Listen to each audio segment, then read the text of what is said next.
ரோமர்கள் நிருபம் 15ஆம் அதிகாரம் 4வது வசனம். தேவ வசனத்தினால் உண்டாகும் பொறுமையினாலும் ஆறுதலினாலும் தேவ வசனத்தை வாசிக்கும் போது நமக்கு ஆறுதல்.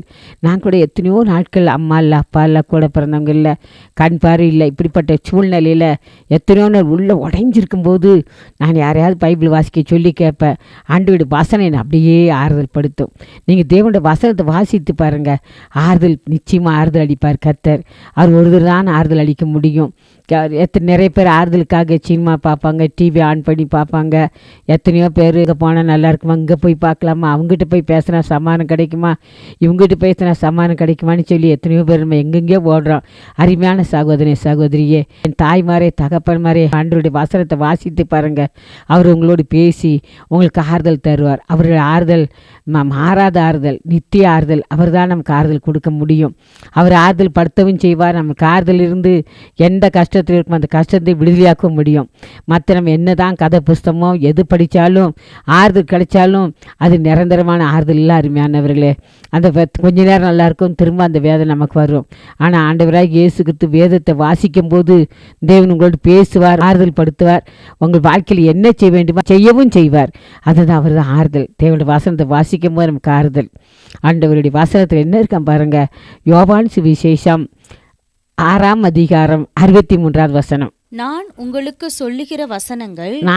சொல்லுகிற வசனங்கள் ஆவியாயும் ஜீவனாயும் இருக்கிறது. பார்த்தீங்களா, கர்த்தருடைய வசனத்தில் ஆவியும் இருக்குது ஜீவனும் இருக்குது. அதனால தான் அவர் நம்மளை ஆறுதல் படுத்த முடியும். ஆண்டவர் வசனத்தை வாசித்து பாருங்கள். தேவனுடைய ஆவியார் நமக்குள்ளே இருந்து நம்மளை ஆறுதல் படுத்துவார்.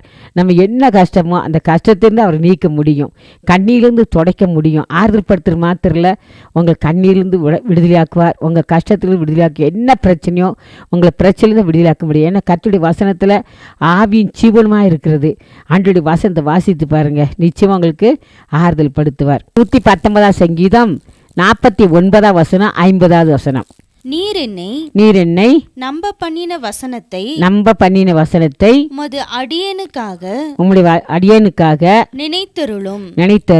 அதுவே என் சிறுமையில் எனக்கு ஆறுதல். அதுதான் நம்ம சிறுமையில ஆறுதல். உம்முடைய வாக்கு என்னை உயிர்ப்பித்தது. அதான் பார்த்தீங்களா, சிறுமையில் எதுதான் ஆறுதல்? தேவனுடைய வசனம் தான். நான்லாம் உள்ள உடஞ்சி இருக்கும்போதெல்லாம் கர்த்தருடைய வசனத்து மூலமே என் ஆண்டவராக இயேசு கிறிஸ்து என்னோடு பேசி என்னை ஆறுதல் படுத்துவார். என்ன கஷ்டமோ அந்த கஷ்டத்தை நீக்கி என்னை ஆட்டி தேய்ச்சி ஆறுதல் படுத்துவார். அவர் ஆறுதலின் தேவன். அவரை நோக்கி பாருங்கள், உங்கள் கண்ணீரை துடைச்சிக்கோங்க. உங்களுக்கு கஷ்டத்தை மறந்து ஒவ்வொரு நாளும் பைபிள் வாசித்து பாருங்கள், நிம்மதியை கொடுப்பார், ஆறுதலை தருவார். முதலாவது கர்த்தருடைய வசனம் தான் நமக்கு ஆறுதல்.